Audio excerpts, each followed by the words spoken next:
Can y'all say I believe? I believe. I believe, Mount Zion, and you should believe too. And if I got someone on Facebook, you all would agree this is a chair. Yeah. Isn't a chair, Brother Sean? It is a chair. So I believe it's a chair. But the question of the matter, Sister Moss, I have to trust the chair to sit down. I believe I see it with my eyes. It's not a figment of my imagination. It is a chair. And you know, I know what some of y'all are thinking. I know you're watching Brother Mitchell. I know you're watching Brother Proctor. But, you know, and I know Luther said a chair is not a chair unless there's someone there. I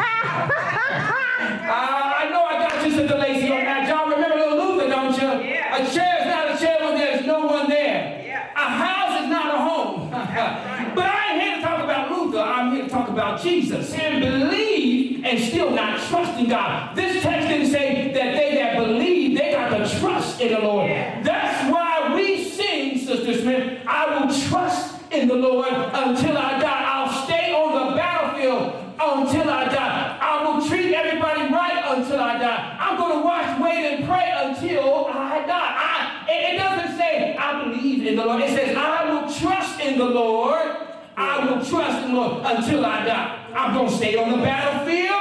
I'm going to treat everybody right. And then it says I'm going to watch, fight, and pray. It never says, isn't it interesting? Why don't they put the word believe? Because you know what? Believing requires some of our emotional ability. We believe this is a chair, but to trust the chair, you got to have faith. Yeah. I'm trying to talk to you. You got to have faith. Faith is the substance of things hoped for, the evidence of things not seen. When I trust God, I got to have faith that when I sit on God, God's going to hold me up. Brothers, I want you to highlight fans.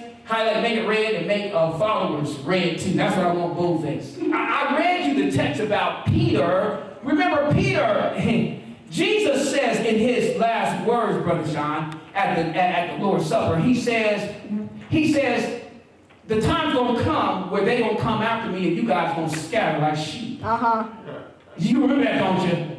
And guess what Jesus said? He says, one of you will deny me. Yeah. And you know, Peter was the first one to stand and say, Lord, it won't be me. Yeah. But Peter ends up being the first one. So my point being, the difference between a fan of Christ and a follower of Christ is when the rubber meets the road. Yes, sir. Yes. That's when you separate the boys from the girls and the men from the woman. That's where you separate, Sister Smith, the fans from the followers.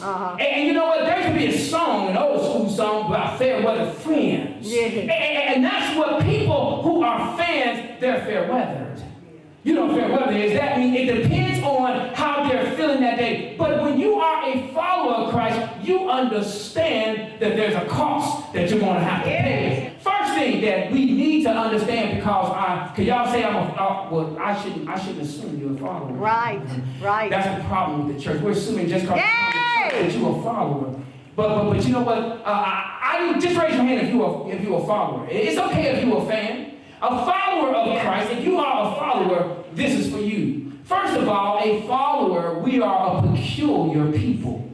See, we need to understand this, Mount Zion. If we're going to show and tell, we're going to be a church that makes a difference and a pastor that makes a difference. And guess what? If you got, as a pastor, Mark, I got to realize that I'm peculiar. That's right.